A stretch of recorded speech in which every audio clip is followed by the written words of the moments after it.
name's Kurt Hastling. I supervise our police department's homeless outreach team. We'll refer to it as the HOT team. I know it's kind of redundant, but the HOT team. To the sides over here are two of my guys, Mike Palmer. He's one of my officers. Thane Gilmore is another one. And Sydney Forga, she is with the Department of Human Services. And we get into talking about community partnerships and those kind of things. I'll defer to her on some of those things so she can speak to what the Department of Human Services does. So what our plan today is we have a presentation. It's real chill, real low key. If you guys have questions, comments, concerns, objections, by all means, share those with us. And at the end, if you guys have any thoughts, any brilliant ideas on how we as a community, we as a society can address homelessness, it's not just in Colorado Springs. All over the country is having this exact same problem for a variety of different reasons. You guys all have come from different backgrounds. Maybe you came from other cities. Or you're like, hey, I know what the cops did out there. It seems to work. We'll leave our contact information, but we're open for feedback from you guys on how we as a police department and as a community can better address what's going on here locally with the homeless population. So that's just a quick introduction, and as we go through here again, just keep in mind as we're talking what it's like. You guys ever hear that song by Everlast? It's called What It's Like. If you haven't, grab it up on YouTube, whatever you guys are using these days. How many of you were born in the 90s? Anybody born in the 80s? I don't know. Okay. That's all right. Never mind.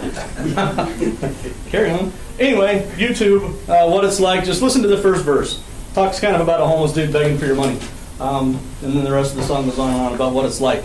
A lot of these guys, they all have a story. You guys all have stories. Some of these stories are heartbreaking, they're gut-wrenching. Is that an excuse for their situation? It's not for me to decide. It's just a series of events that they went through to get to where they're at. So, we saw that. Like you saw in the video, we cover 200 plus or minus square miles, 4 of us plus myself. These guys are out on the ground doing more than I do. I'm generally in meetings and doing all that kind of nonsense. That's the fun stuff you're going to do when you get promoted to be a supervisor. So these guys are most familiar with the population. These stats up here, they're still relatively close. The population, probably closer to 500,000, city of Colorado Springs itself. And then you take in Fountain, Whitefield, the surrounding areas, that the daytime population in our city shoots up considerably. So 100 parks, over 100 parks, 15,000 acres of open space, which is really problematic for us. 100 plus square miles of trails, which is also problematic for us because those trails now become basically homeless highways. That's how these folks get back and forth north and south into town, east and west. That's how they get back and forth to service providers, those kind of things. So it's really problematic, as you can just imagine. All that scattered out over the 200 square miles. It's a lot of surface area to cover. But most of them are concentrated in the downtown area. We'll show you that here in just a little bit. So what kind of led us to become a homeless outreach team? Back in the late 2008-ish time frame, housing economy went down the toilet. A lot of people found themselves out of jobs, out of houses, et cetera, which then increased the homeless population. I'm diluting this down a lot, so please understand there's a lot more complexities to this than the way I'm describing it. But we had a significant increase in the number of homeless camps, estimated 500 people at the time, homeless camps up and down our trail systems, which was pretty significant, had a pretty big impact on the way we were doing business. I used to be back in the mid-90s part of a team, a unit called the Neighborhood Policing Unit, that we used to deal with the homeless population before we had a homeless outreach team. The way we did business back then is we would go into the camps, get your stuff, get out, whatever you can't carry now is going into the trash. Probably not the best way of doing business. Well, on the heels of that comes some allegations and threats from the ACLU, who now has a lot of oversight, not just on our agency, but agencies all across the country on how we police and address the homeless population and the homeless camps. There's a lot of protections for them, just like there are for all of us, but because they have an advocate group in the ACLU who really is kind of a watchdog group to ensure that their rights are being protected under the 4th Amendment, 8th Amendment specifically for cruel and unusual punishment, those kind of things, and we'll rattle on about that here in just a little bit. But that was not the way of doing business. When the threats of the lawsuit happened, our chief at the time, Chief Myers, selected 3 of our officers who had also had backgrounds in our neighborhood policing units, developed a team specifically to do a lot of research, look at best practices around the country, which then led to the creation of our initial HOT team in 2009.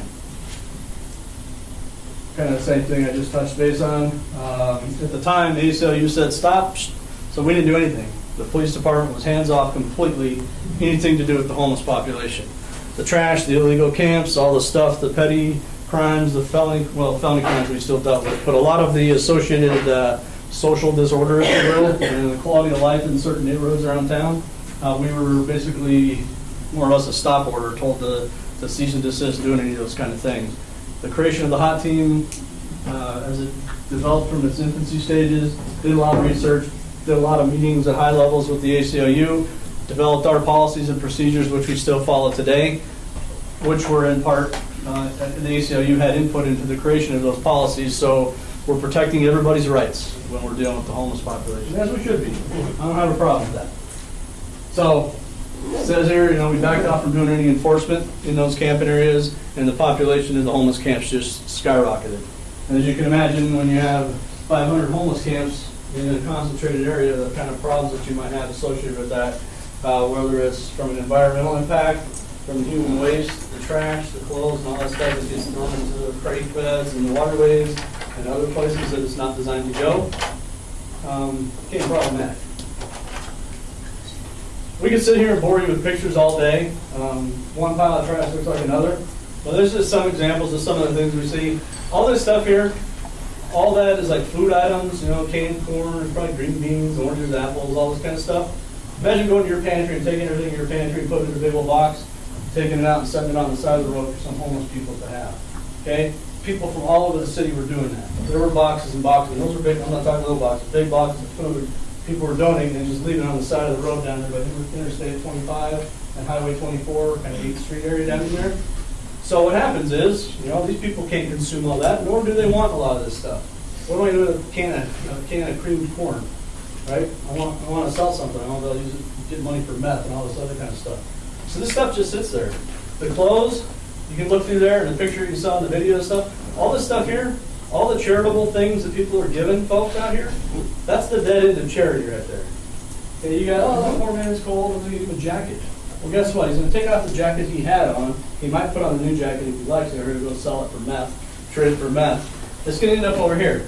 So anything charitable that people are giving out here, this is where we see this every day. We're walking through, like waist-deep garbage. It's like walking in a landfill in these camps. It's sad, it's unfortunate, but that's the reality in which the world we're living right now. Up here, if you use your imagination, that's the base of a grocery cart. A chair with a little bottom cut out. It's actually a toilet that they made. And this is just one example. We got 5 pictures of hundreds and hundreds of syringe needles, which is a huge officer safety concern for us. That's a huge concern for the general public as they're walking in the trails, open spaces, little kids, dogs running off the leash, kids on tricycles and bicycles along the trailways. You can put heroin, meth, it doesn't matter. Again, we're a team of 4 officers plus myself. Background in community-oriented policing, which means the way we police the homeless population is kind of a non-traditional approach. We were very close with our community partners. In fact, we really kind of couldn't do our jobs without the partnerships that we have with, dozens, and I got a 16-page document of all the different resources that we have access to. Without those partnerships, we would not be successful in finding housing and placements for a lot of these folks. So the community-oriented policing, we just have a strong background in that. We all know how to engage the community. We work well with the partners. We don't know, with the police, we like to have our way. It's our way or the highway kind of thing. Some days we do that because we're the police and it's a law and you're breaking the law and you don't want to comply with certain things, then we get to be the police. The mission of our team is not to do that. The mission of our team is simply to connect people living on the streets to the service providers in the community that can help them get out of the situation. We don't come in heavy-handed. There are some that are just completely defiant, and those guys, they get to deal with us as cops instead of kind of social workers. We wear a lot of different hats in this unit. We all have a background and certified in crisis intervention training. And what that is, it's a very intensive 40-hour class. Its main focus is on dealing with people experiencing mental illness or suffering from mental illnesses that are in the height of a crisis. Whether it's a PTSD moment, a schizophrenia moment, it could be any number of things. The training is specifically designed towards mental illness, but the skills that we learn in those classes carry on to everything. It could be somebody experiencing that's just been victimized in a robbery, a sexual assault, traumatic car accident, death of a child, all of those kind of things. It's really a de-escalation, very intense de-escalation class. We hire actors out of Denver, a professional acting company who stay in character. You know, have you ever been in a class or anything in school, you have to do role play, kind of act stuff out. It's kind of hard to stay in character when, you know, we do arrest control stuff and he's the bad guy. It's hard for him, you take him seriously, he's laughing and, you know, just horsing around. These actors are no joke. They will call us out on stuff, and but it's been really good, really beneficial to the team, because why? A good chunk of our homeless population experiences mental illness, combined with substance abuse, combined with both. A lot of them are self-medicating with a variety of street narcotics. And then we're familiar, we shouldn't say familiar, very familiar with the complexities involved in homelessness. All the rights, all the laws, regulations, amendments that specifically apply to protecting the rights of the homeless population. They don't have any more rights than any of us. It just seems as though sometimes, how come they can do this and I can't? There's a whole lot of different answers to that question. Mike, you want to, Sure. You guys want to chime in on this one? Yeah. So, you know, one of the reasons that we embarked on this unit was the cost to the city. There are hard costs to homelessness, and the latest figures we extrapolated from medical and jail and all those costs was $59,000 per year per homeless person. The last time we ran the numbers was 2009. What do you think happened between 2009 and 2018? Do you think it went up? I'm certain it did. I'm absolutely certain it did. Okay? So these economic impacts are real problems for not only the community, but for our budgets. It's something that we're trying to have an impact on. One of the things that citizens get really upset about is, why do you not just immediately enforce something? A camping ban, a littering ticket. Why? Why don't you do that? Well, you got to imagine, if you will, okay, if you got a mentally ill person that you're interacting with, you might even have some substance abuse going on that day, you might be drunk and in crisis. You tell them, hey, you can't camp here. He blows you off, we go into cop mode, we write him the ticket. It's a ticket, we're not gonna haul him off to jail. We write him that ticket. Mentally ill, drunk or high. What's he do? It's got a court date on it. What's he do? Anyway. Do you put on his suit and tie and make that court date 3 weeks later? Heck no. Absolutely not. Okay? Let's just say, for argument's sake, it's a $50 fine. Okay? That's all we're looking for as a city, as a community. We're looking for $50 for your act of littering. Okay? He doesn't go to court. What happens when you don't go to court? You guys are criminal justice majors. Get a warrant out for your arrest. So we stroll by a month later, 2 months later, we find him still in that situation, defiant. We check him for wants and warrants. We pick him up on his warrant. Do we go to CJC with him? Nope. Why? He's drunk. He's injured. He hasn't had medical care in 6 months. So we take a trip to the hospital. And we drop $1,700, $2,000 that the city pays for before we even head off to jail. Then he heads off to jail. Does anybody know what one day at CJC costs a taxpayer? $82. The average stay for a homeless person on a bench warrant is 3 weeks. So a couple grand in hospital stays, $82, $85 a day for 3 weeks. Did we get our $50? Okay. So that is the point I'm trying to drive home with these hard costs. If we can kind of interact with this person on more of a human level than a comp level, then maybe we can not only help them, but also save some costs. Because this is costing the city a ton of money. A ton of money. Any of you guys from Canada? Toronto specifically? There's a thing that one of our cops, he's got family, they're officers up in Toronto, and he's from Canada himself, up in the area. They're actually doing something up there. He sent me a link to 4 different things, but what he wrote here. They've got 7,700 beds, 7,700 beds, shelter beds. They added an average cost of $105 per night. You do the math on that, which I generally don't do publicly, so he fortunately did it for me. You're looking at about $808,000 a night to house those 7,000 people. That's a lot of money, right? So it's an expensive issue that affects all of us. Any of us that are going to be paying taxes and working in this community or any community around the country. If it's set up like it is right now, homelessness has a far-reaching impact on all of our paychecks at the end of the day. Indeed. So we talked about this. And again, this is old data. Nobody is, bothered to crunch any current And numbers. that was actually, the person that did that was actually, he was a math or a I'm trying to say that. Statistician. One of those guys here at UCCS. That's why I do this for a living. But he's the one that crunched all that data and pulled up all the numbers from the criminal justice systems, from the healthcare, from CJC, law enforcement expenses, all those kind of things. So it wasn't a bunch of cops sitting there around with a bunch of pencils trying to figure this out. Somebody that actually knows how to do this stuff did it. So like Mike said, it probably considerably higher. I'm certain it does. Back then, I do know this, back then, a day at CJC, I think it was $29 a day.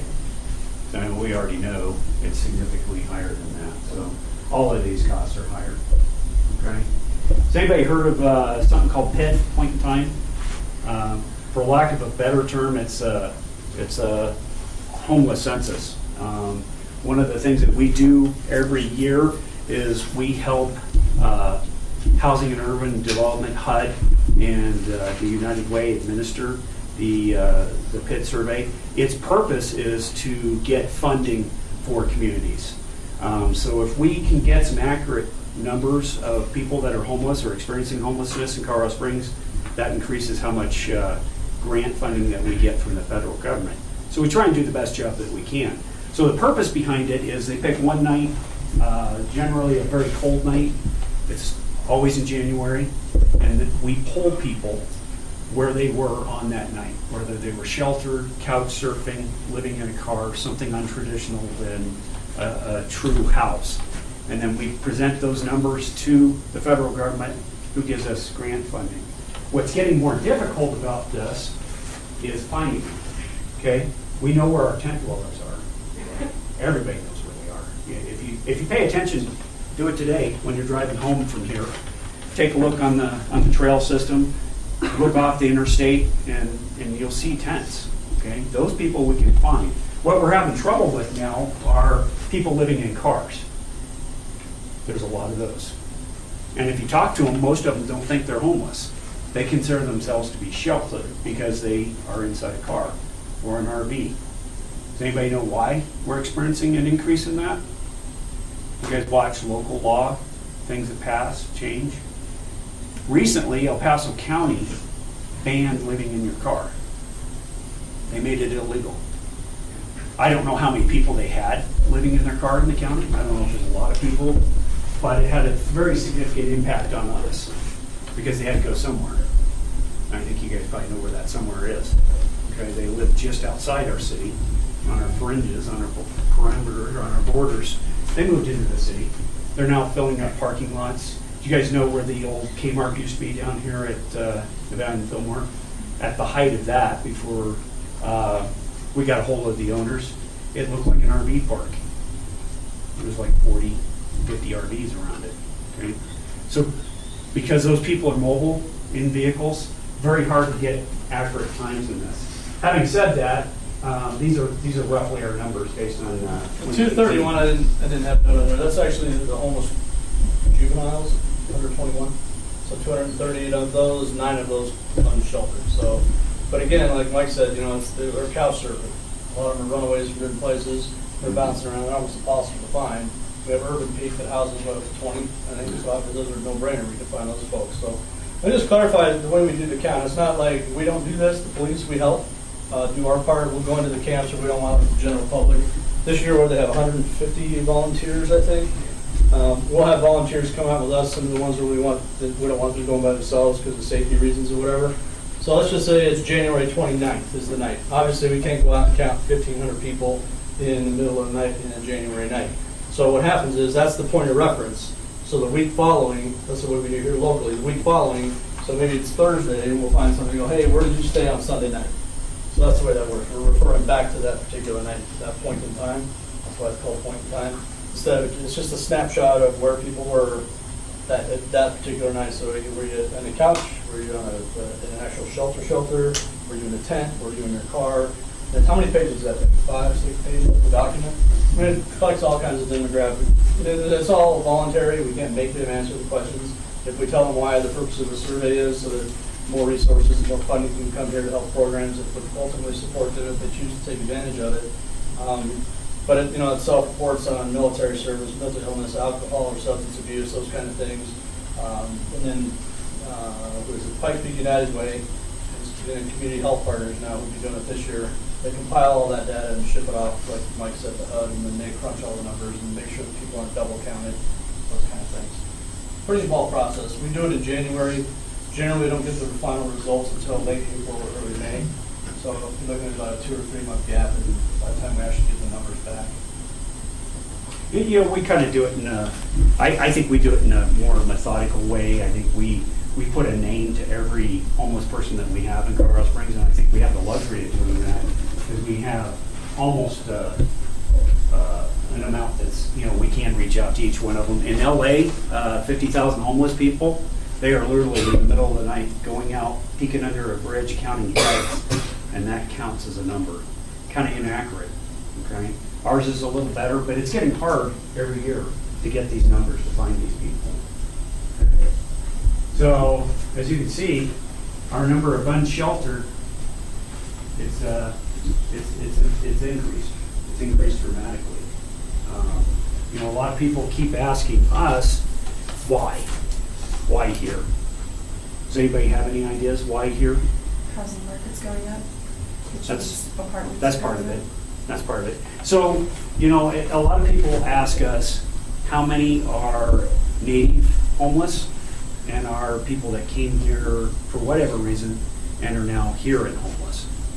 Native, lost a house, or came here with no plan, no purpose, and just became homeless here. And we are seeing in the last 2 years a lot of folks, a ton of folks that are moving here from a multitude of states, primarily 5, 6, 7 states, to be here. Which begs the question, why? Why here versus anywhere else? And, some people want to point fingers at things like marijuana. They want to point fingers at great services. We build a Springs Rescue Mission, so that's why they came. You guys have legalized recreational marijuana, so that's why they came. The reality is, it's probably not one of those things, it's probably a multitude of those things.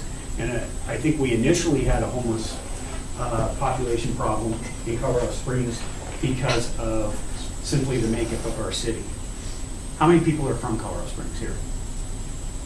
Quite a few. Okay. So I think most people would agree that this is a unique city in that we're a medium-sized city right in the middle of a urban wild place. Okay, you've got forests, hiking trails, and everything right in the middle of our city.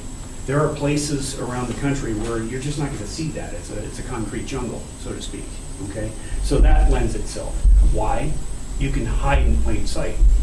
You can take advantage of city services, but go back to a forested area. There's not a lot of cities where that can happen. So if you drive around Colorado Springs, you'll see a higher concentration of homeless camps on the west side. Okay?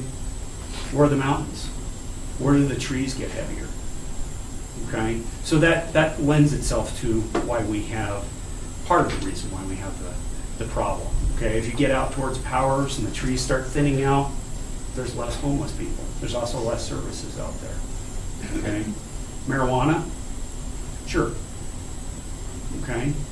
I didn't notice this personally myself. I had a reporter writing with me last year, and somehow he knew. I simply didn't, or I didn't care. He knew which states around the country had the most stringent marijuana laws, the hardest laws against marijuana. Just hammering people for what would be misdemeanor amounts of marijuana. And he compared that, because he rode around with us a couple times. He compared where these people were coming from to those states, and it just kept repeating. Georgia, Florida, Texas. They were states that had very stringent marijuana laws, and all of these people had marijuana convictions, and they came here without a plan. So that's part of it. So the reality is we don't know why the numbers are, until somebody does hard data and actually does surveys and goes out and interviews these people and gets real answers, we won't know. But the numbers increase every year. Okay? This is new, isn't it?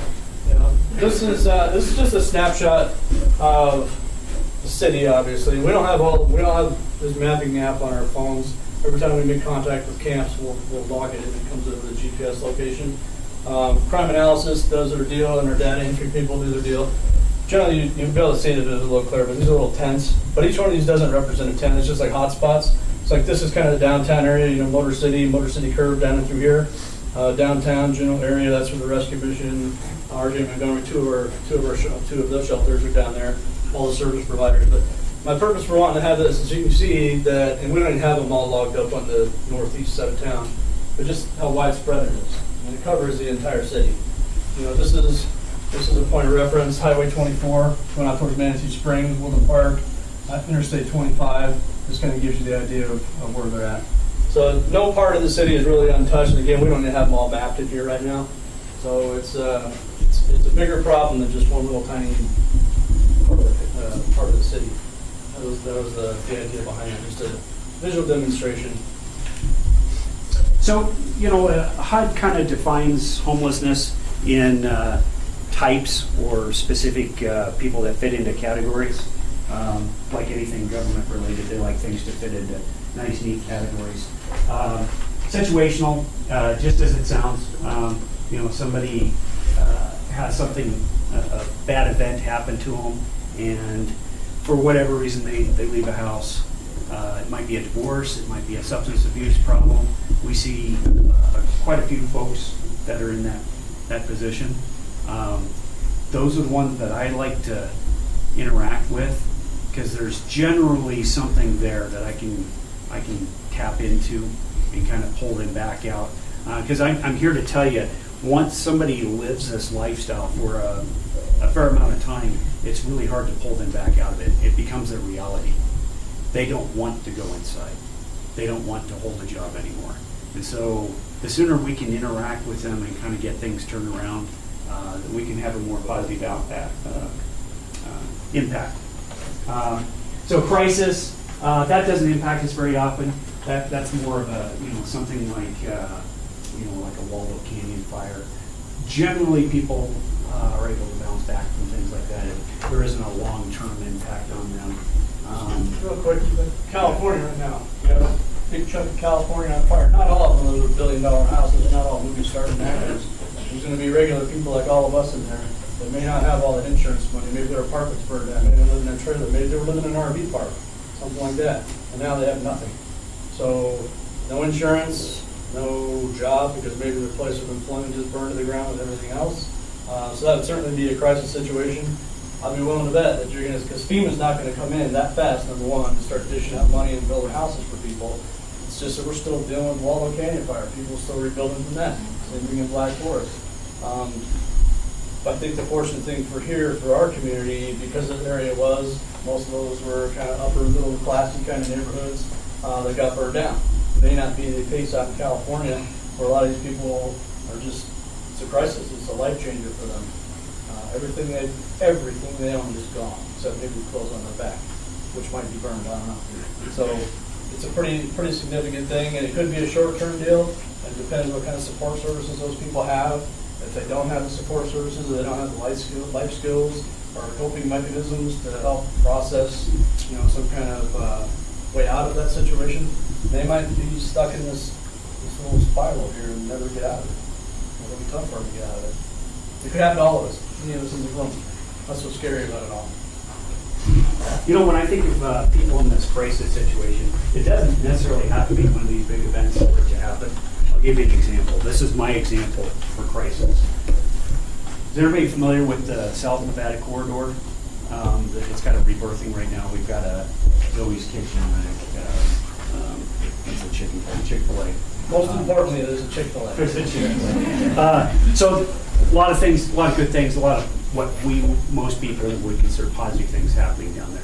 If you don't know, if you didn't grow up here, that portion of South Nevada, always seedy, always crappy, hard to look at, drugs, hookers, everything that you think of when you think of inner city crap. That's what was going on down there. Amongst that, though, were 1940s hotels, motels that were crappy. Some of them with hourly rates. Those are nice, right? So, but think about this. If you have crap credit and you're working, a minimum wage or just slightly above minimum wage job, and because of that crap credit, you can't get into the lodges down the hill, you can't get into any of these nice apartments around the campus here, what do? Where do you live? You have income coming in, but where do you live? Hotels.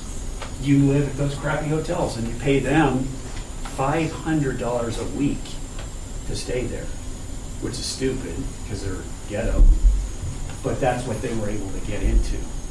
But we just talked about the rebirth of that South Nevada. We now have a Chick-fil-A there. We have the Zoe's Kitchen. We have Sprouts. Good for us. What did it do to those people? Well, what happened to those folks? Does anybody know? I know where they're at. They're in tents on our trail system.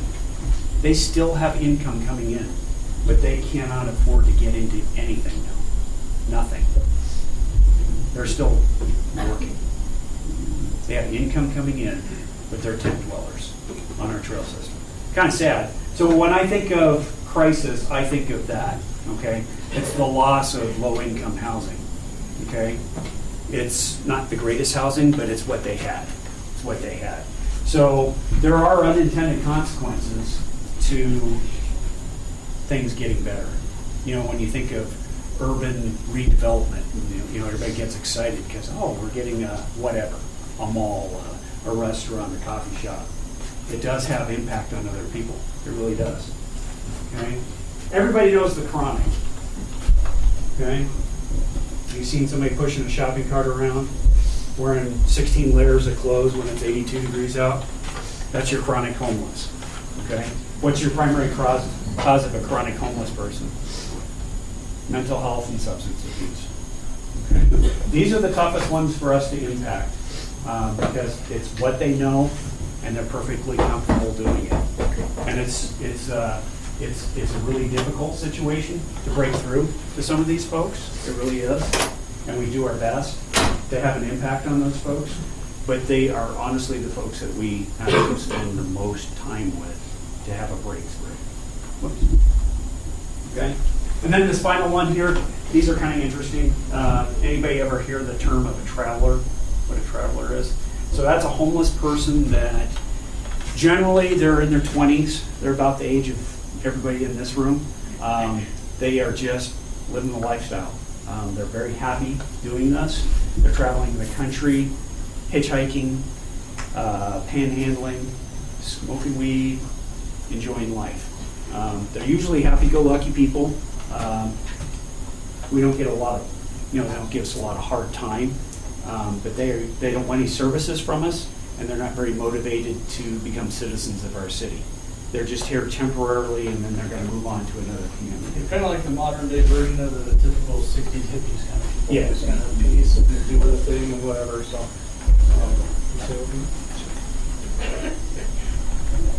yeah, some of those traveler types, they have no ties to the community. They don't care really necessarily what's here, what impact they leave behind. Quite frankly, some of them are assholes. You can say it like that. There's no other way to say it. They're very confrontational with us, very combative with us, very shelter, very service resistant, which kind of leaves us with very few options on how we can address these situations. So like we've talked all along here, mental health, dual diagnosis, mental health, substance abuse, all those kind of things are factors and obstacles. You go back to what Mike talked about with the chronic homelessness, chronically homeless. with mental health, substance abuse. That is a really, really, really, really difficult thing for a lot of different reasons. Number one, we try to really connect and engage with these people to where we can establish a rapport with them. We get to know their story. They get to kind of trust us as much as they can trust the police, given what they've probably experienced in their life.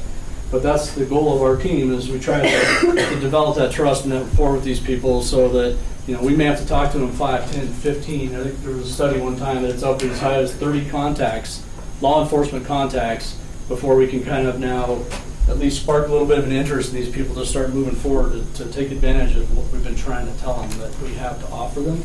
So you can imagine, if you do that 30 contacts times, 5, 6, 700 people on the streets, not all of which are the chronic, obviously, but it's a tough thing. So those are definitely obstacles. There'll be others that we'll talk about here in a minute. Pets. I'll get to that in a minute. Pets. People have their companion pets, whether it's a dog, a cat, a snake, a chicken, a bird. All these things historically have been barriers and obstacles for them to get into shelters, because the shelters typically don't have those facilities to accommodate whatever animal of their choice. The rescue mission does, and we'll talk about that here in a minute if I forget. Remind me if you want to know more about it. Multi-generational families. Now, how do we as a collective group of people in the world, how do we impact homelessness and poverty? Where does that start? Probably starts maybe with our little kids. So maybe they grow up in I'll say, it's called a dysfunctional family, a separated family, however you want to describe it. Maybe mom and dad are both substance users. Maybe dad leaves, maybe there's a death, so now we got these little kids. They just grow up in that, right? We all, regardless of our roles in society, we kind of have a sense of responsibility to help that family. And if we can start teaching those kids and life skills, those kind of things, maybe, just maybe, one kid at a time, maybe that'll start changing things. It's like turning an aircraft carrier. It's not going to happen overnight. It may not happen in our generation. But I think on the ground level, that's where we start to. Sydney, would you comment on that? Your thoughts on that too? No, I agree. And part of, what, talking in with this is we are, even with the department, seeing an influx in homeless families with kids. I mean, I know how many you've seen on the news, questions, or even driving by and you see parents out there with kids panhandling. Just see them kind of wherever it is that you're driving. And that's kind of an issue that we've been having with the fact that the generational coming and it's happening. And we're seeing the families that are coming and they were homeless themselves as kids. And, one we've been working closely with, she's been homeless since she was 12 with her own family. And now she's in her 30s and she's still homeless out on the streets now with her own kids. So when you're just seeing that repeatedly, it's because they haven't had anything to address, what was going on with them when they were younger, and that's just continuing to roll over because to them, this is life. This is how we do things. This is how, they were raised, and it's going to continue until we can actually get in there and help them to stop that cycle. A very near dear friend of mine is kind of an adopted daughter, pretty much the age of all of you. She grew up homeless. Dad was not in the picture. Mom was a drug user. Mom was a prostitute. She moved from hotel to car to street living, camps, those kind of things. Fortunately, she was able to get into a foster family that just really took her under her wing and kind of showed her the way. This wasn't until her teenage years when this all happened. So she grew up homeless and in kind of that unstable environment for years and years and years. And then she gets brought into a foster family when she was 15, who really kind of started teaching her kind of life skills things. Proud to say that just this last Friday or 2 Fridays ago, she graduated from the Denver Police Academy. She's currently in the field training now. So it's possible, and to hear her story, she used to eat ketchup, used to eat pickles, pretty much condiments is what she lived on for a good chunk of time. Just loaves of bread, stuff that she could find laying around by dumpsters. It's sad, and that's what a lot of these things we see all the time. So what can we all do? And I just kind of throw it as a challenge to all of you guys to think about in your social circles what you guys can do, whether it's now or as you guys grow and get older in life. Just be thinking about those kind of things. It's not just about all of us. Okay, and sometimes it all takes a village kind of a thing. Well, guess what? We're the village. We all need to step up to include all of us. We're all part of this. Additional challenges. I'll just kind of cruise through this. Legalized marijuana has been a problem for us. Has it brought in this huge influx of people? Not necessarily. We don't have any hard data to say one way or the other, but just anecdotally, because we're out there talking to these people all the time, I would say no. In fact, of that 1,551 number, 69 and 69.73% or something like that actually had a physical address in El Paso County within the 3 years prior to that survey. So 3/4 of them are El Paso County residents or have been El Paso County residents. So that leaves you 30%. They're kind of the traveler types or just coming new to the area and whatever brought them here, I don't know. But I personally don't think it's a huge. Is it a contributing factor? Absolutely. Is it the huge reason why we're seeing what we're seeing? I would say probably not. Who said affordable housing? Someone over here said that? Yeah, huge. I was at a conference in Long Beach in January of this year. 270 agencies from across the country, from Miami, Fort Lauderdale, New York City, Baltimore, Chicago, all up and down the West Coast. I mean, we're talking big agencies and everything in between. Across the board, the number one thing that every agency that was represented there mentioned as being a causation of the increase in their homelessness was affordable housing. You guys probably all are experiencing it right now, trying to find a room or an apartment to rent. It's ridiculous. My kid's renting some 700 square foot apartment for like he's paying $10.25 a month. That's insane. So I don't know what kind of job you all have, but even with our jobs, that's a hell of a lot of money to be pitching out on rent. So mental health is obviously a number. I've heard numbers as high as 75-80% of the people out there experiencing mental illness. I don't know. I'm not a doctor. I'm not studying this stuff, but I can tell you it's a pretty significant number. Sometimes I think people present a certain way intentionally. It's hard to say. That's Mike's house. Pretty nice, huh? Dang, that's nice. Transitional housing is a problem. Like Mike said, a lot of those motels that used to be problematic for the cops, for all the issues, the shootings, meth labs, prostitution, the list goes on and on and on. Calls for service that we used to respond to. We had them on North Nevada, the University Village over here, with Kohl's and wherever all that Costco and BJ's and all that stuff over there. We used to have some really crappy apartments over there, and all three of us spent a great deal of time over there earlier in our careers. Those are now gone, and now the ones that are in the same boat, the Chief Motel, others down along the South Nevada corridor, like Mike explained, those are now gone. It's problematic for us. We used to use those back in the early days of the hot team. We used to be able to use some of those for kind of transitional housing, or at least a place to send people. The cash cow left town a long time ago, and they took a lot of services with them. There used to be a lot of people flicking money at this problem and having, oh, come on, we'll open up our hotels, our facilities for you. The big one down where they just redid all the Cimarron and 8th Street down in the neck of the woods. I don't remember the name of the hotel, but a big one, like a Holiday Inn or something like that. Dude opened it up to the homeless people for either cheap or free. That gets bulldozed. There's a gas station now. They did a new interchange.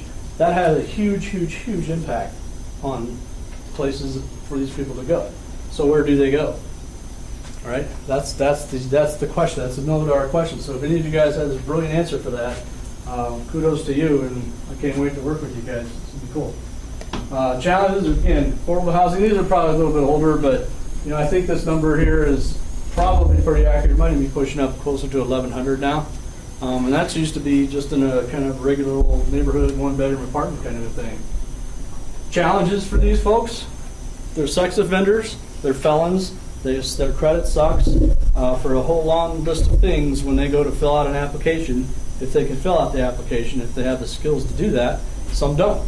And it sounds kind of crazy and all, but some people just, they're developmentally delayed, they just don't understand the process, they don't understand the system. That's a huge problem for us. So they got all these barriers for them to even get into an apartment. They have $1,000 deposit, $1,000 rent, and $1,000 first and last month rent. So they might have to pay up to $3,000 to even move in. Well, some of these people, they'll never have $3,000 or have never had $3,000 to their name at one time. But now they're expected to come with all that money up front. Mental health, we used to have a lot of facilities and services. Back in, you guys all know President Reagan? Ring a bell? Did away with mental institutions. There are state hospitals around that some of the more, some of the shooters, the mass shooters kind of people, if they're deemed to be incompetent kind of things, they may be put there. But mental illness is a huge obstacle for us. What do we do with this person? If they can't function in a shelter setting, maybe they're combative for a number of reasons, whatever. They're disrupted, the shelters won't have them. So now we put them back out on the streets. we don't have a magic wand. We work with a lot of service providers, Aspen Point and others that deal with mental illness specifically, but they don't have a magic wand or a big giant tower to take these people to.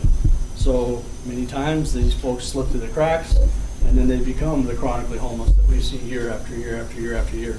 It's pretty sad. Talked enough about marijuana. Mike always say that Colorado has the best marijuana in the country. I don't know. I'm not going to every state smoking weed, but I think there is some validity to that. One of the guys we work with, he supervises our marijuana, what is it called? Regulatory unit. So he's the one that's going out doing all these illegal grows. When they legalized weed in Colorado, it brought with it a whole host of problems that nobody saw coming. Huge, huge, huge problems. You got the Mexican cartel, you got Russians, you got Colombians, and the list goes on and on and on of people that are coming to our community, growing, doing grows and shipping it back to wherever, or some of it stays right here local, which has a huge impact on all of us, economically and otherwise. And remember, these people that are yelling at us and just cussing at us and flipping us up. We had something yesterday. The lady yesterday was just beside herself, really pissed at us. But we have to remind ourselves, and we have to check in with each other. You know what?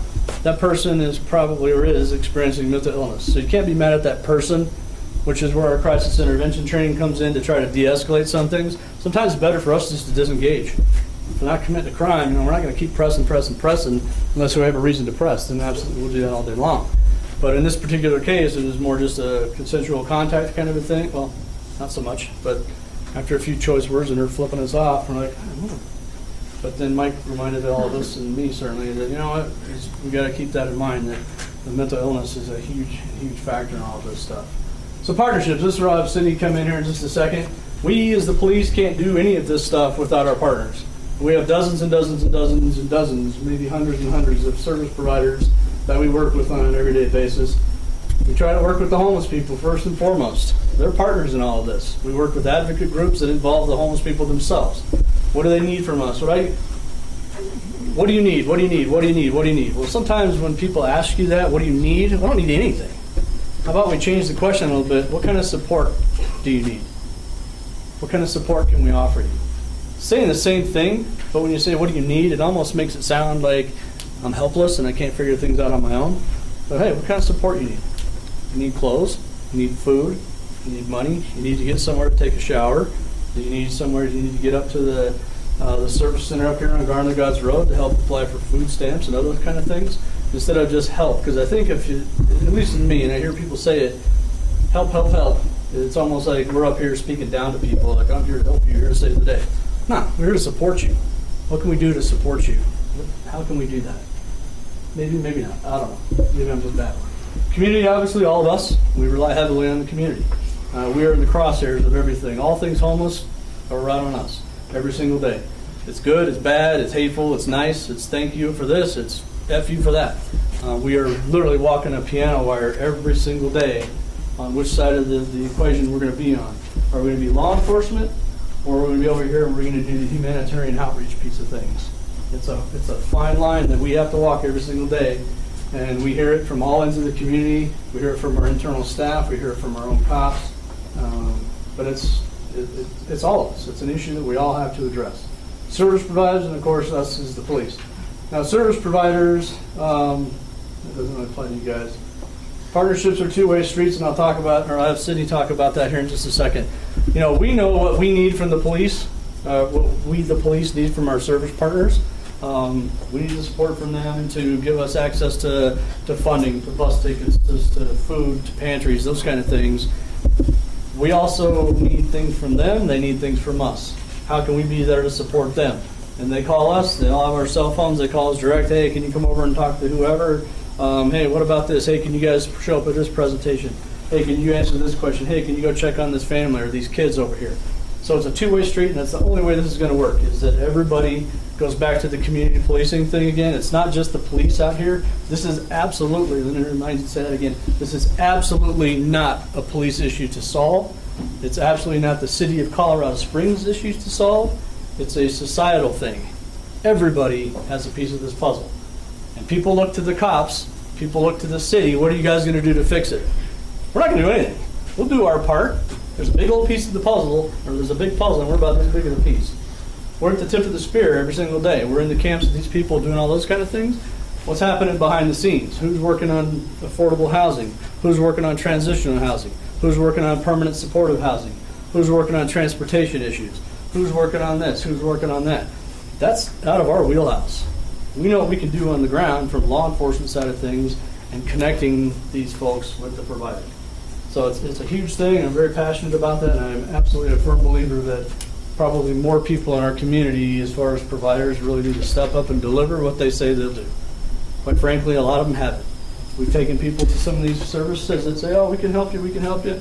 All right, Steve, come with us. We got just the place for you. Let's go talk to Sally over here. We go see Sally, and Sally's like, yeah, we can't help him. What the hell? Just yesterday at the meeting, you said, oh, we got all the services we can offer the homeless people. So that's kind of a sidebar conversation that we could all have, but that's the point there. A couple of local priors. Sydney was supposed to send me a thing to put in here to show the Department of Human Services. Catholic Charities is a big part of this. ESM, Homeward Pikes Peak, United Way, Urban Peak. Keep Colorado Springs beautiful down here in the corner.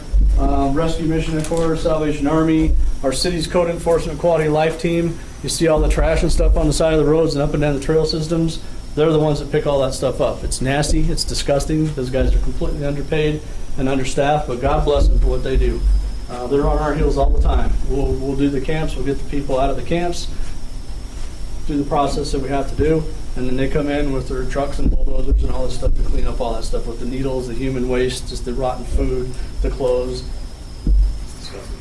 But who's on our list is Department of Human Services. We have a partnership with them. In fact, Sydney just got promoted from the unit that used to work with our hot team, exclusively dealing with homeless families and homeless kids. So I'll just let Sydney chime in on what you guys offer or have done for us in the past.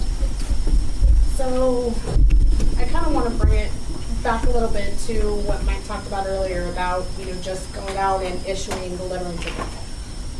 From a child welfare standpoint, we get a lot of calls. We've seen the influx and rise of homeless families, kids out on the street.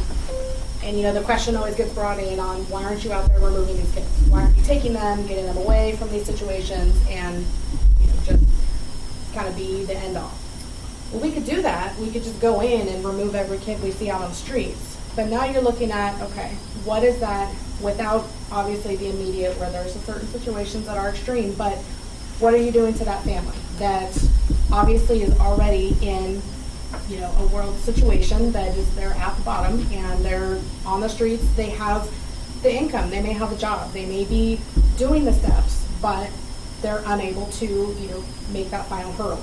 So do we now add on the stress of, we're gonna just go in and take your kids away from you, and that's gonna be it. So as we've started to see a lot more increase with the reports for child welfare for homeless families, the department did partner with law enforcement in the sense that we now have caseworkers that are housed in the police precincts, and myself and another caseworker have been specifically attached to the homeless outreach team for the last 2 years that started, where we'll partner now with addressing homeless families. So we get calls come in, we're going to go out, and a lot of that is the networking, the community partnerships. We've got a family in need, we've got a situation. Is it rise to the level of it's the best interest of a child to just remove them for his family? Or can we work with all of our partners together to get this family, keep them together, but get them the help that they need and get them over that hurdle? And that's what we've been aiming to do.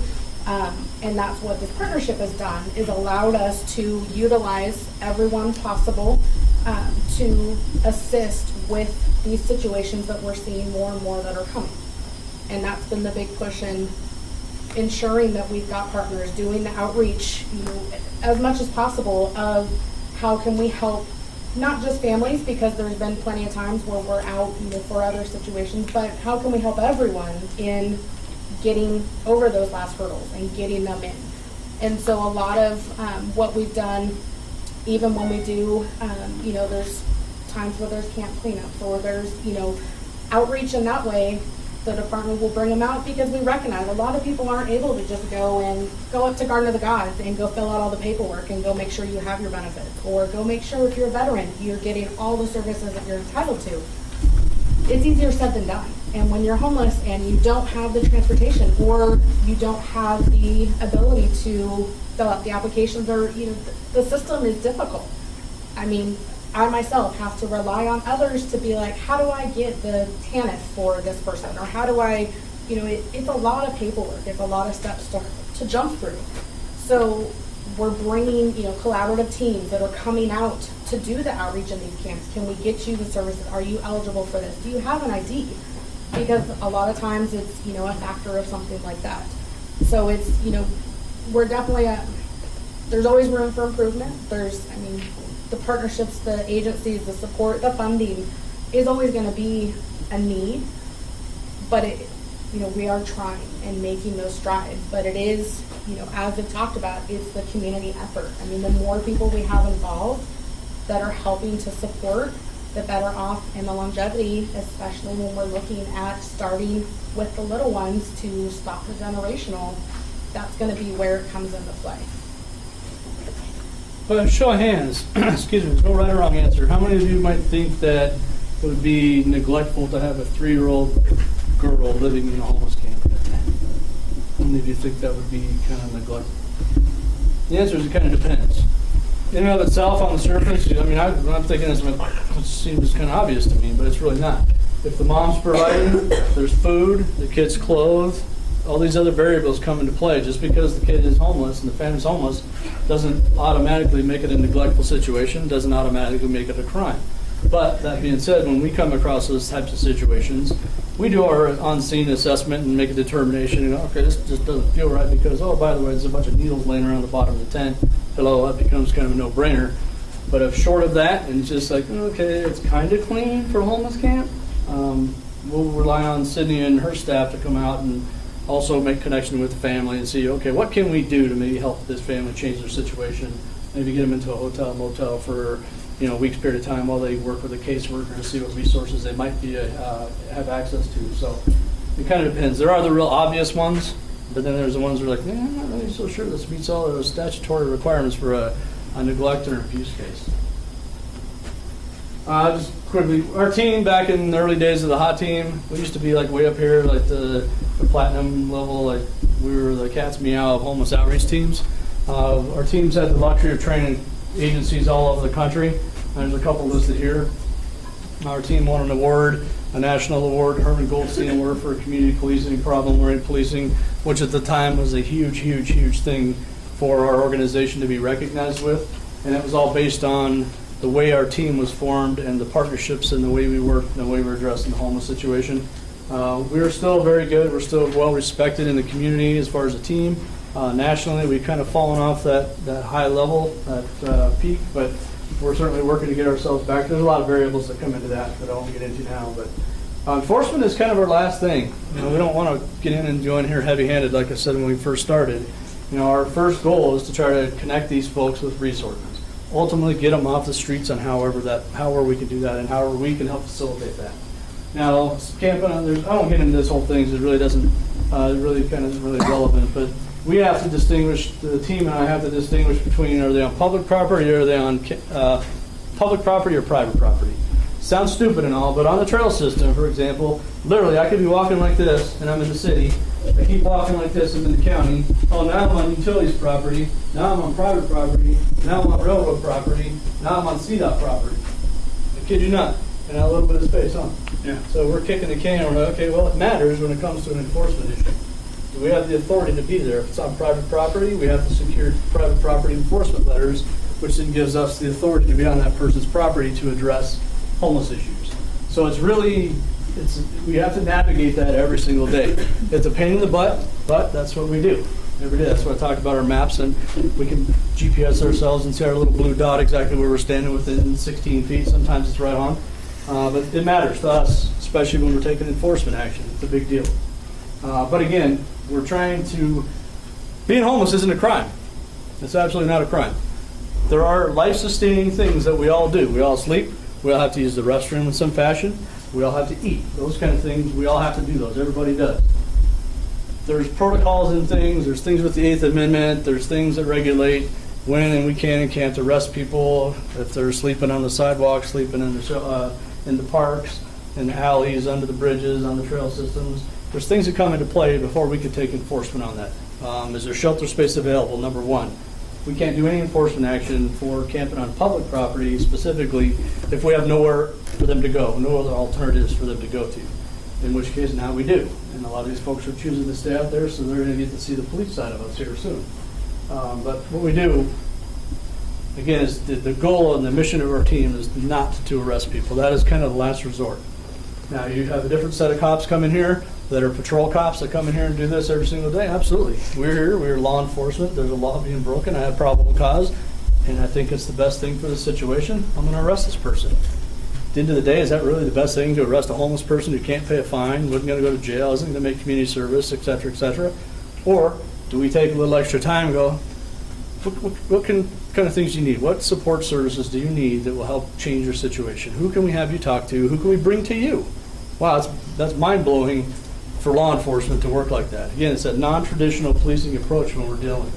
Just some pictures of trash in camps, not really that exciting. Just more so to just show, okay, this is a big thing. It has an impact on our environment. Long-term, it has an impact on our water systems. It has an impact on our landfills, et cetera, et cetera. I'll just blaze through this real quick. I know I mentioned earlier, please, please, please, please do not give to these dudes on the corner. I don't care if they're sitting there with a fake leg and a sign that says, help me, I'm a vet. There are so many places that will help to provide service to that person. Sorry, maybe that's heartless of me, but I know what resources are out there. A lot of these people choose not to take advantage of it. Statistically, the Department of Justice did a survey, somewhere in the neighborhood of 70-some-odd% of these homeless people, let me back up, 70-some-odd% of panhandlers are not homeless. They might be working poor, they might be supplementing a low-income job they have, or they simply may just be lazy, and hey, I'm going to sit on the corner with a sign, I'll do that all day if people are going to start flinging me 10s and 20s all day long, right? So for us, two things that we would ask people to do, and we do this in every presentation, helpcos.org, it's a place where people contribute financially, or they can give to a church of their choice, a charity of their choice, a shelter of their choice. There's a list miles long of people that provide services to the homeless population. We would ask that those donations be made to those people. Why? Because then it's regulated. Real quick, down behind the rescue mission last Thanksgiving, and we'll see it again this year, there's a huge camp down there for a lot of different reasons. We let it get a little bit bigger than what it should have been. But anyway, it got really big. The dudes that work at this auto body shop said it was like all day long, the Thanksgiving weekend, of just a circle of cars just passing through. And there's a little retaining wall there, and they were setting out clothes and all these kind of things.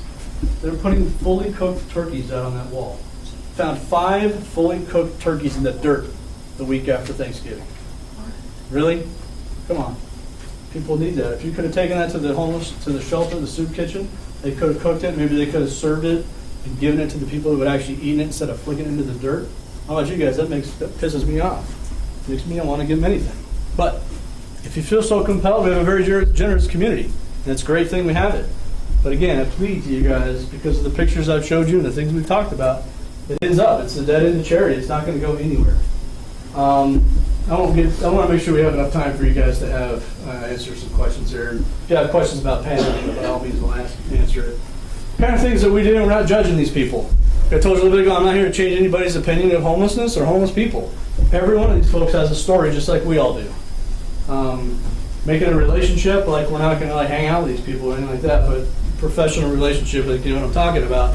Hey, that's Hasling. I know him. He's a pretty cool dude. Or yeah, he treated me bad last time, or whatever. Obviously, I want the previous thing. I want people to think, hey, this guy really cares, because we do. That's the whole purpose of our team. Find common ground that we can all work with. We try to understand the situations that they're in so that we can help direct them towards, give them space they need, like the lady that cussed us all out yesterday. And we could have pressed the issue with her. We probably didn't fight with her. For what? Maybe a ticket? At the end of the day, who cares? Right? It causes us, all three of us, a bunch of paperwork. Me as a supervisor, I got to do all kinds of things to do that. I got to look at body camera videos. I have to read reports. I have to do these use of force complaints. All these kind of things. I'm no part of that. Not for that. Let her say her piece. We know she's mentally ill. Let her move on. Anyway, giving them the space. The shelter, Salvation Army. The shelter numbers have just been updated. I won't get into the whole thing. But we got 3 primary shelters: Salvation Army, Springs Rescue Mission, both of which are about maybe half a mile apart from one another, all in the downtown area. Urban Peak is the one that works primarily with the younger population, up to age 20. They have 20 beds. I think they have the ability to house 20 people, but super good resources for us. We work very closely with all three of them. So with that, I will leave this slide up here. Thing's number's not up there, but if you want his number, we can make sure you get that. If you guys want to take a picture of that or write it down, whatever you want to do, that's cool. I know we went through this, and this is a presentation. We could talk like every topic you guys have probably had in your schooling here. We could talk for hours and hours and hours about this stuff. We're all very passionate about doing this. Couple things. I just got to share this one thing. It's just to understand people's story. There's a guy over off the tracks down east of downtown, sitting on an upside down like a 5-gallon bucket, like a big paint bucket kind of thing. And I always say, what's your situation? How come you're out here? What are you out here for? Well, this guy, he's probably mid-50s, maybe a little bit older. He tells me his story. He was in the Denver area. He used to work as a civil engineer. He got hurt on a job site. Because he got hurt on the job site, he's hurt, can't work. He's on workman's comp. His workman's comp time's out. His workman's comp time's out. He can't pay his mortgage payment. Can't pay his mortgage payment, pay the bills. His wife starts hating on him. His wife divorces him. Soon after that, his 2 teenage daughters both get killed in a car accident. Soon after that, he gets diagnosed with cancer. What can I possibly say to that guy? What could I possibly say to that dude? Oh, it's going to be okay? Are you kidding me? You'd probably get up and beat my ass. Right? I mean, seriously, it's not going to be okay. What can any of us, what would you need you guys say to a person like that? That's the kind of stories that we hear out here every single day. And it could happen to any one of us included. We get people here all the time. This guy right here, one of our guys up on this list. I won't specify exactly who. He's getting ready to go out for his second back surgery on duty related. There's a very good possibility he's not going to return to work. It sucks for him, it sucks for us, it sucks for our community because he's a great, great, great cop. But if he didn't have the support system, loving, caring wife who has a decent income, he might find himself out here and we'll be out here talking to him, bringing him socks and hand warmers and stuff in the night. Of course, we'd never let that happen because he's one of our own. But everybody's got a story, and I can't stress that enough. And that's it. If you guys have questions, please, we are open books. Doesn't necessarily have to be about homeless people, but if it's about homeless people, that's our area of expertise. But combined total, we got probably 75 years or so of law enforcement, maybe more. So we'd be glad to help you guys out.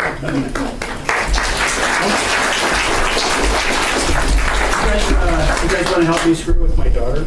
Yes. Okay, so what I'm going to do is I'm going to play a short video. I just want everybody to yell out on 3, where were you, Cameron? I think that'd be fun. All right. Where were you, Cameron? You owe me $5. So no questions? Somebody has any questions? If you don't want to ask, yes. Panhandling in and of itself is not illegal. Panhandling is actually protected under the First Amendment. What makes it illegal is where they're at. Let me back up. Anybody recorded that? Unrecorded. Panhandling in and of itself is not illegal. There are behaviors associated with panhandling that are illegal. So you see all these dudes standing in the medians, please help me, I'm hungry or whatever, I got my fake cane, my walker, my wheelchair, and all that. A lot of those things are props, by the way. Just extra props.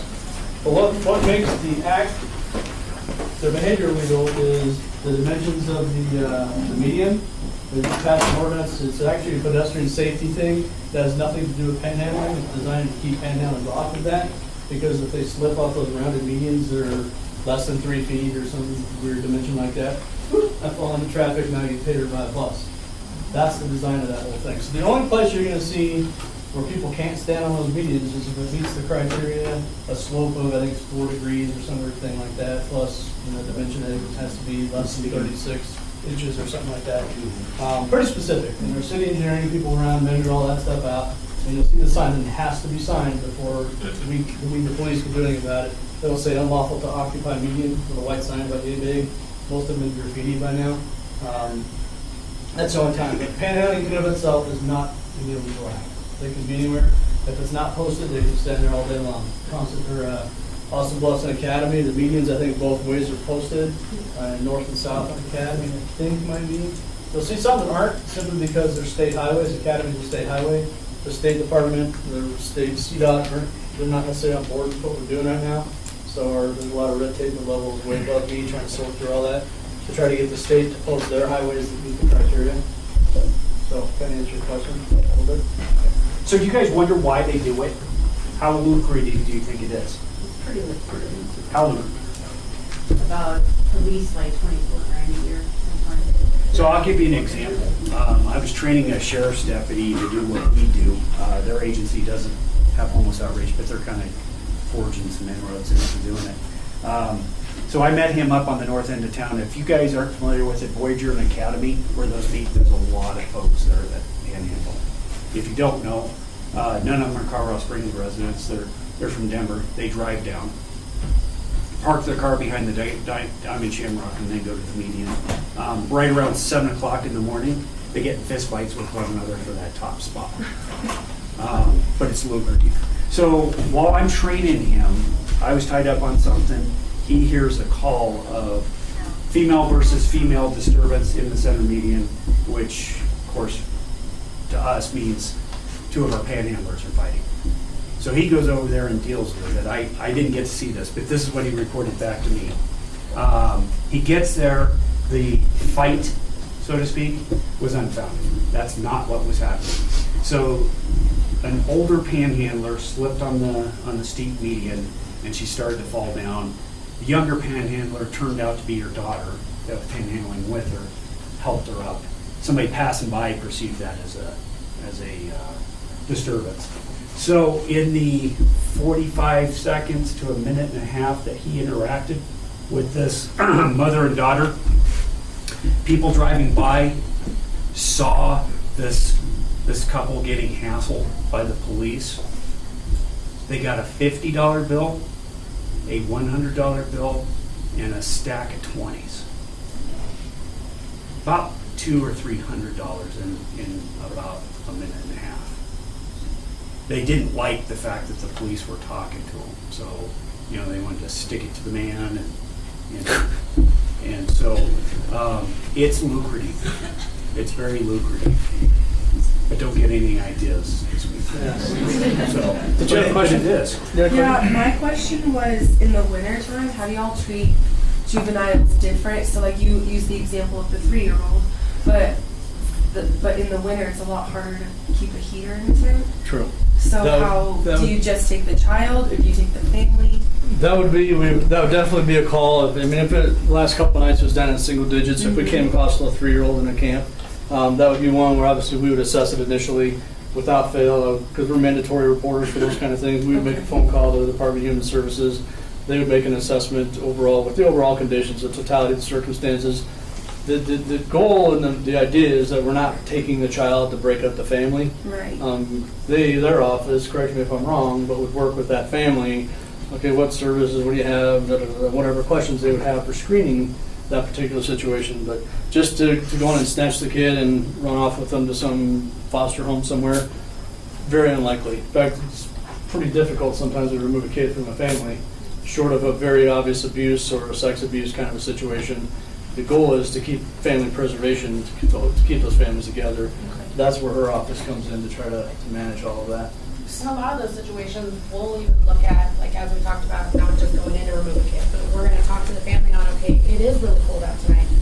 Is there someone that your family friend, someone that you know that the child can stay with tonight, or that you guys can stay with tonight? A lot of times we've seen where they have family here, they just may not be on speaking terms, or something like that, but really working with them and the understanding of, okay, we're not just here to remove your child because you're homeless and it's freezing cold at night, but for the safety of your child, for being out in this environment, can we look just for somewhere for them to stay so that they are warm and that they are housed, and we'll keep working with you on whatever it is that you need to assist with your family, but not just the snatch and, hey, let's go throw you in a foster home. Now, that's not to say that in every situation there are not those extreme cases where we do have to, go to the extent of a placement, but that's not just our first foremost goal. We're going to explore every option possible before we have to get there, and that's so that we can work with the entire family, so that when we don't have to be back involved with this family, so that this family is not one of these families living on the street anymore, and that they have that longevity with them too. Case in point, earlier this summer, they got an anonymous report of a baby in camp, like a brand new baby. They went out with Sydney and another caseworker, and they're out pounding the bushes trying to find this camp, just a really generic description of where this happened. They're able to track down the camp. They found this little 12-day-old baby, weighed 5 pounds. It was born in the garage. The conditions inside this tent were obviously ones that it was a neglectful situation. Kid hadn't received any medical care, et cetera, et cetera. So obviously a situation that we're not just going to leave a little baby in this camp. Sid was there. They ended up taking that kid, putting it with a family member, as I recall, grandma or somebody. But yeah, we do come across those kids from time to time. We all obviously have a heart for kids in those situations, and we will do everything we possibly can to remedy that situation as quickly as we can, with the least amount of impact to everybody that's involved in it. If mom's in there, she's got a freaking needle in her arm. Too bad for you. Kiddo's coming with us. You can do whatever you do. We don't have a lot of sympathy for that kind of a scenario. Absolutely for the kid. And if it's somebody's just down and out on their luck, having a bad time in their life, and they're homeless for whatever reason, and they're trying to do all the right things, and they're taking care of their kids, we will do everything we can and have in a lot of different circumstances. Make sure that we can get that family the assistance they need, first and foremost. One of the things we did in the short term in 2017 and the first part of 2018 was we relied on Catholic Charities that had a federal grant. What that federal grant did was give them money for hotel vouchers. So when we encountered somebody that we knew we're going to face 2 days of freezing temperatures, we got them inside. That bought us 48 hours to deal with their long-term problem. And so without worrying about them being in a tent. The unfortunate thing is the person in charge of that grant at Catholic Charities didn't see the value in it. They came over to Catholic Charities this year and sat down and looked at books and didn't understand what that grant was about. They didn't apply for it. They didn't think we needed it. So we don't have it currently. That's going to change next year, I hope. You have a question? Yeah. So I know one big problem in the criminal justice system right now is the overcrowding in jails, prisons, and a big problem with that is homeless population going in there. Do you guys see that this community policing that you're doing? Do you see that decreasing the number of people going into the jail? Long term, it would. Short term, I would say not. There's things like say a ticket, it's 6 months in jail, $2,500 fine. The judges, city court judges, are absolutely not coming down with those kind of judgments on these folks because they don't have $2,500 and they can't make them go to jail because it becomes a debtor's prison if you hold somebody in jail to do off charges. The city lost a lawsuit on that a few years ago. Ultimately, I think, if I remember right recently, Chris might even have said this about one of their blocks down at CJC. There's nothing but homeless people. Right. That sound right? Yeah. So the numbers are higher than they've ever been. Yeah. So I think if we as the police, we as a community could, and we had more services out here, more shelter space available, I think in a perfect world, us out here with whoever we're out here with our providers, pounding the pavement, working the trails, making these connections to get them into the services, to get them to start moving down that path. I do think long term you'll see the reduction in the incarcerated homeless people. I believe that. Right now we're not near there, but most of the charges, unless it's a felony crime or something like that, the misdemeanor crimes, this is kind of the outcome of it. And you got to ask yourself why they're there, why they're in CJC. Most of them are there not because they were sentenced to that, because the judges frankly can't sentence them to that. It's not on the table for them to do it. Even though the books say they can do it, because they don't have the ability to pay, you can't sentence them to jail. So that's not why they're there. They're there because they failed to appear. They blew off that ticket. That's the only reason they're there. Real quick, I know we're kind of getting over time. Anybody have questions? Anybody else? Do you guys see difference in homeless behavior like between like summer and winter? Just because in the summer I feel like it'd be easier Good question. to be homeless. He asked that question here. So that's when we see the travelers. So that's kind of their height, their season to move around the country. And so the maddening part is we can only make inroads with people when we see them repeatedly. Oh, it's Bill. Bill's in the same general area every time. During traveler season, who are you? Next day, different person there. Next day, different person there. Later that afternoon, different person altogether. Constant changing. And we're not talking about an influx of 50, 100, 200, maybe 600, 1,000 people constantly coming through. They might be here just a few days. And it's hard. It's really hard. But yeah, during the warmer months, it's easier to camp. It's easier to travel. And, What we used to see too is the shelters. The shelter capacity in the summertime would drop down because it's nicer outside. Hey, I'm gonna go camp under this tree next to the creek. This is awesome. Do I keep moving around on your camera here? Sorry. So that in the summertime, we'd sometimes see the shelter numbers drop. This year, in the last, we haven't seen this. It's the first time I've seen it. But those shelter numbers didn't really drop in the summertime, and we had all those people out on the streets. So that just speaks to the increasing number of the population that we have here locally and the need for additional shelter space. It used to be a seasonal kind of a thing, but not now. It's pretty much a constant, with the exception of the summertime, the increase in the traveler types. They're just kind of passing through, living life, hanging out, smoking weed, and doing whatever they do. So, which doesn't sound like a bad lifestyle, actually. That's what I'm gonna do. I told my wife, when I retire here in 2 years, I'm gonna just leave her here and make her work, and I'm gonna get myself this backpack, and I'm gonna go to Europe, and I'm gonna go backpack through Europe for 3 months. Imagine how that went over. Not very well. Anyway, any other questions? Yes. Just out of curiosity, I feel like there are a lot of homeless vets that are panhandling. What is your actual count on vets? 146? yeah.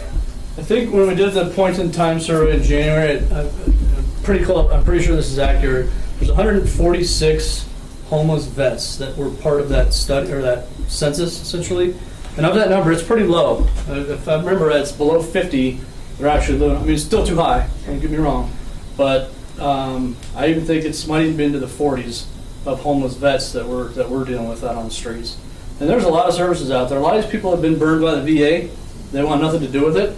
So that's where us trying to get that relationship going again. Hey, we work with so-and-so over at Rocky Mountain Human Services. Can you just give them another try? Let them help you out again. After some grumbling, sometimes they say, yeah, okay, I'll try it. We make that connection, and sometimes, you know what, it works. And these people are now housed. Perfect. That's the perfect scenario that we're trying to do, especially when we're dealing with vets, because we know they have access to resources, but they've been burned, or they don't follow through with something on their end. And certainly they may have a piece of engagement that they're not doing, so it's not all the VA's problem. It could be that person's not meeting up and doing what they're asked to do. That's a good question, though. The number one false thing that you can put on a cardboard placard to elicit somebody's money and support is vet. It tugs at people's heartstrings. And it's unfortunate. We know everybody's backstory. I can't tell you how many times I drive down a road or South Nevada and I know that person. I know him. I know his story. He's not a vet. He's got a vet side. 90% of the time they're not. The ones that claim to be. Many of them are. They're not. Many of them are. In fact, most vets are too proud to panhandle. Yeah. Star. Do you have another question, Gordon, in the back? Yeah, it's kind of just based off of her question, because I've kind of seen that a lot, because I obviously, like a lot of us, have kind of a soft spot for the military, but you end up, I tend to engage a lot more with panhandlers than I should, not in the form of giving money, but kind of in the form of interviewing them a little bit. And you see that a lot of them, they're claiming that they're vets, but most of them have no clue about any sort of, they don't have an MOS, they never actually served in any branch that they remember, they don't know where they served or whatever. So I just wonder if that's something, you said there's certain instances where panhandlers can be, cited for their behavior. Is something like claiming to be, military. I know stolen valor is not really a... Like misrepresenting their service? Yeah. No, not anything we can do about that. That's an ethics issue. Yeah. It's not really a criminal issue. Yeah, I know some places used to be a criminal issue. Yeah, it depends. I mean, if it's for the purpose of paying out and trying to get money from people, but maybe if they're trying to access benefits and those kind of things, that would change that, but that's out of our arena. Anybody else? Okay, well, thank you guys. Appreciate your time.